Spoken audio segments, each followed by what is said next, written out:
webinar, I'm going to show you how to set up an appointment and change some settings on Google Calendar. Changing settings on Google Calendar can save you a lot of your time. Since we do have different time zones, especially for the clients that we're going to have, which has a different time zone, it's really important that you also change your settings based on your client's time zone so that you don't have to check Google every now and then. What time is it right there, or convert the time if you're not yet that comfortable with their time zone. So to get things started, first you gotta make sure that you're ready to log into your Gmail account and that you are accessing and you are changing the setting of the correct email address. So to access your Google Calendar, just click on the application icon right here and click on Calendar. It will route us to the Google Calendar, and from here, it's loading up our calendar right now. So from here, let's go ahead and touch a couple of things first.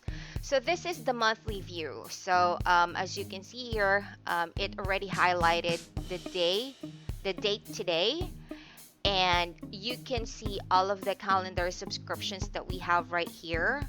You would also have access, or there are also a couple of calendars that's gonna show right here if you're going to subscribe to a different calendar. So for example, if you're already subscribed to your client's calendar, it would show right here. So all of this information on this tab is for your own email account. So you have access to the birthdays, your reminders, your tasks, and your main calendar. So the name of my account right now is demo account. So this is the one that's showing here. But if you are, for example, you're John Smith, then your name is the one that's going to appear here. You can also change the color, and the color of your label would really help you identify whose calendar you're seeing. So let's say, for example, on this one, it's colored blue because this is the color I assigned for my calendar. So if you have multiple calendars right here, you can just easily change the color of that calendar for easy identification.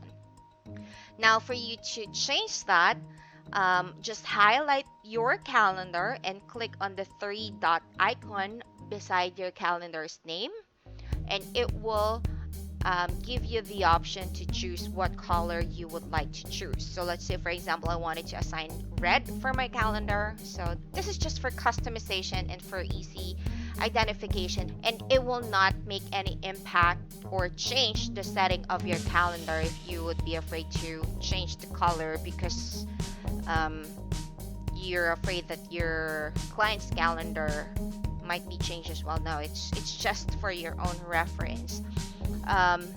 This is really a really good feature because if your client's calendar has a red label as well, and you have a red label, you might be confused which one is his appointment and which one is yours. So this is a really nice feature to have. Now, before we set up an appointment here, what we wanted to do is to change a couple of settings. You can ask for your client calendar access by clicking the plus icon right here, or just type in his name and search for his inbox, or for his Google Calendar. Or you can also access it from here. Just subscribe to a calendar, create a calendar, or browse calendars of interest from a URL. If they already sent you the URL and you're not sure how to add that up, you can just click the URL or click that one and then paste your client's URL right here.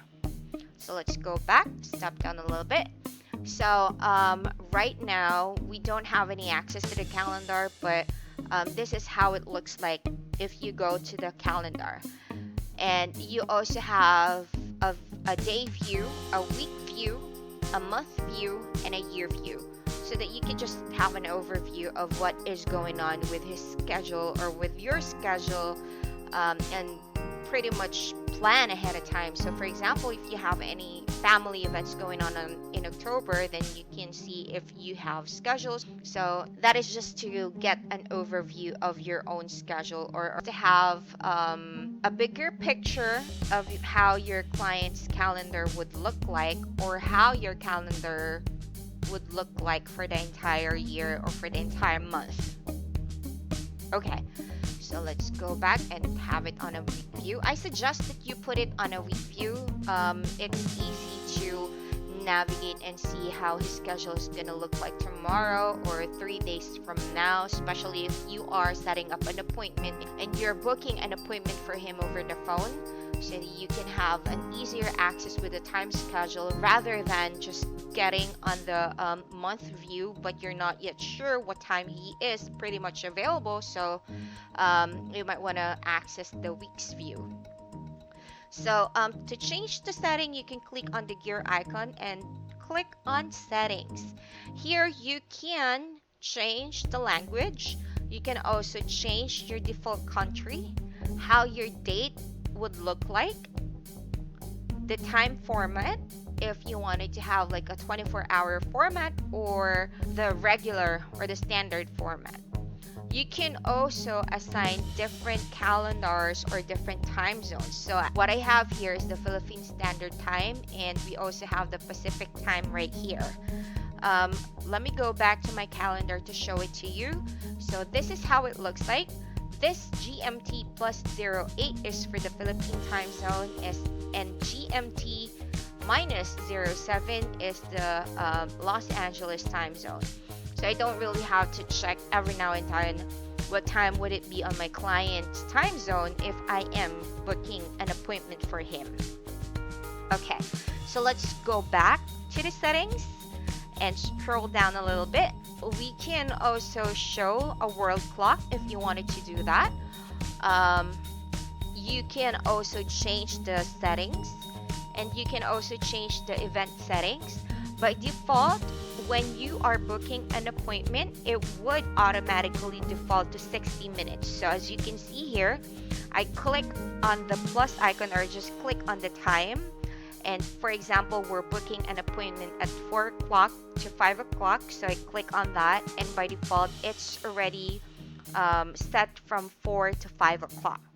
So it's 60 minutes. But if you wanted to change that, you can also change the default settings here.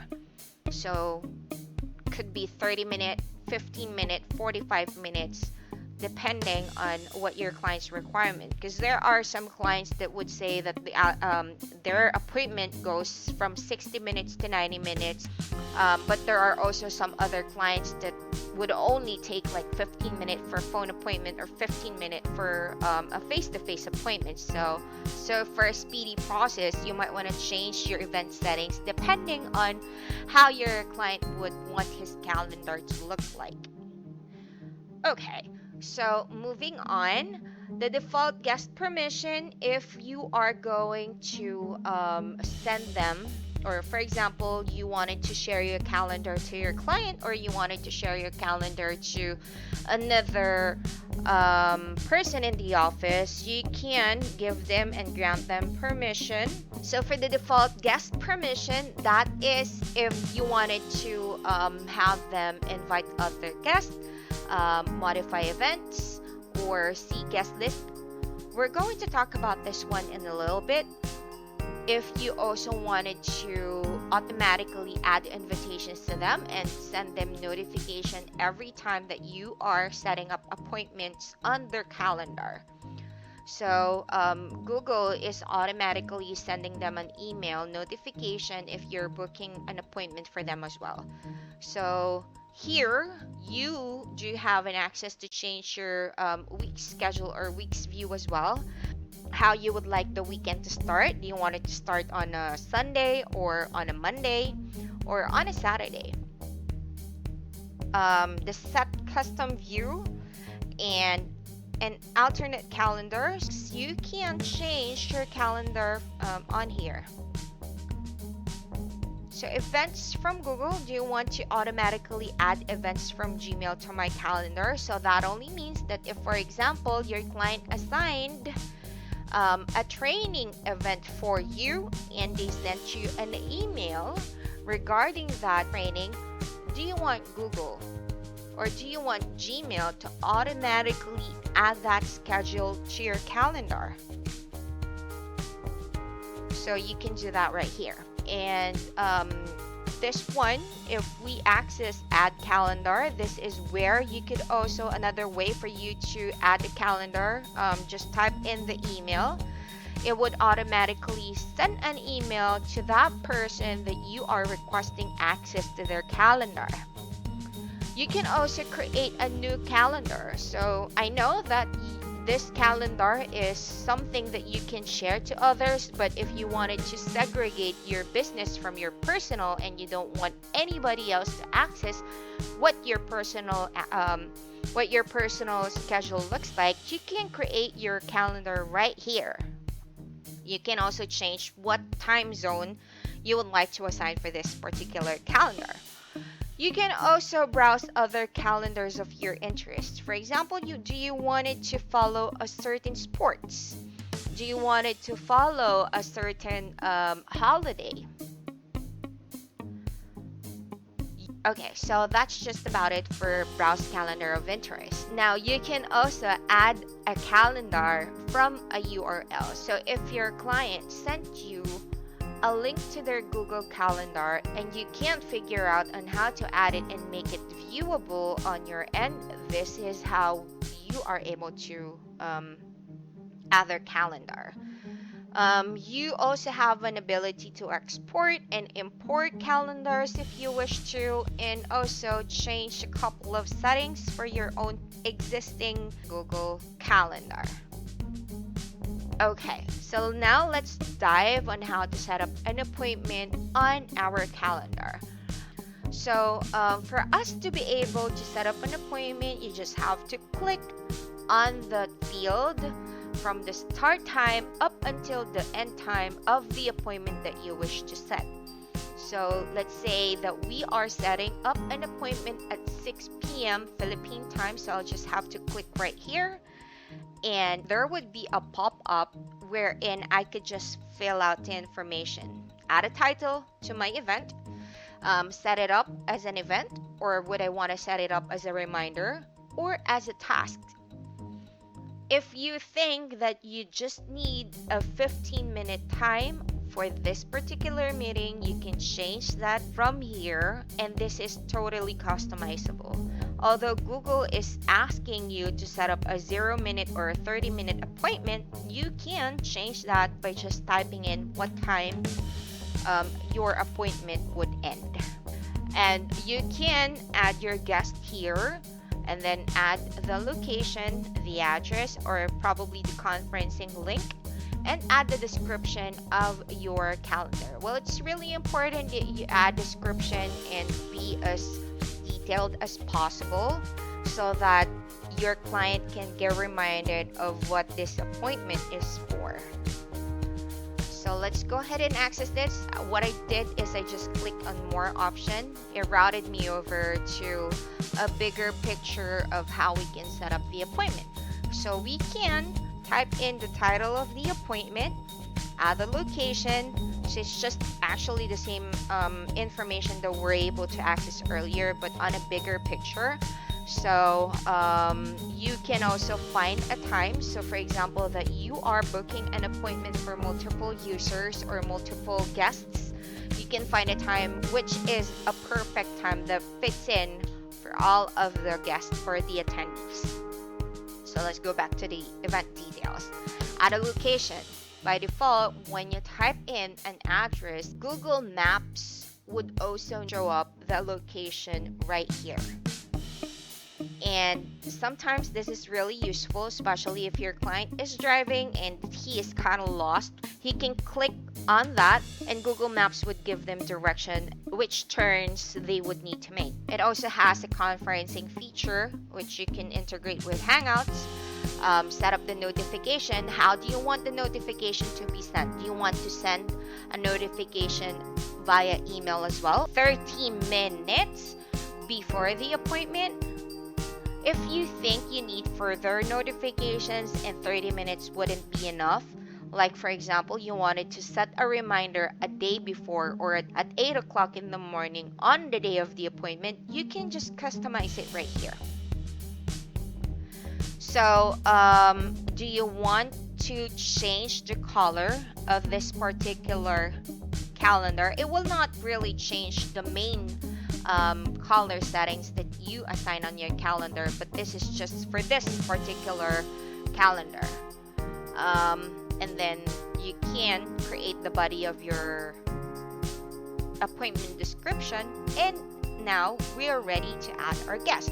So let's just type in their email address, click enter. It will automatically pop up right here, and it would show that I am the organizer and this is a guest. And you can also restrict their access to your calendar notification. Do you want your guest to modify the event? Once you click this, they would have a capability to modify the event, and if this particular audience or this particular guest change anything on this event, it will create the changes for all of your guest list.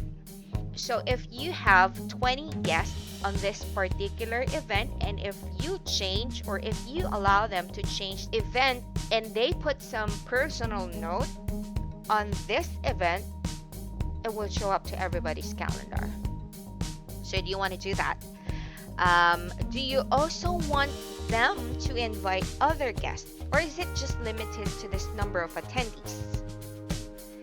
And another thing is, if you put in multiple email addresses here, do you want everybody to see all of the guest lists?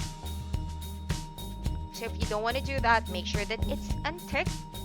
Once you're satisfied with your event, just click on save, and it will ask us if we wanted to send the invitation to our calendar's guests. So if I wanted to send an email, we can.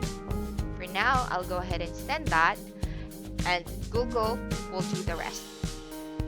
Google Calendar will send a notification to Kathleen at the VA's Diary.online about the event that we just set up.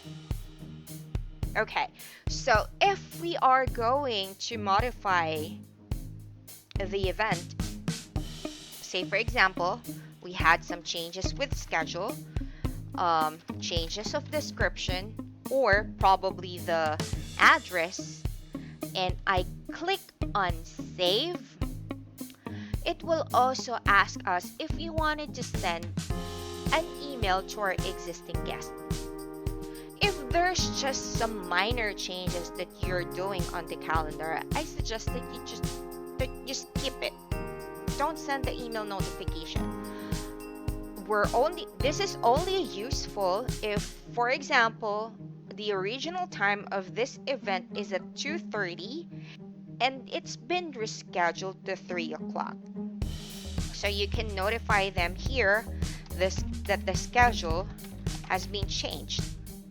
Same thing if you change the address or the location of this event.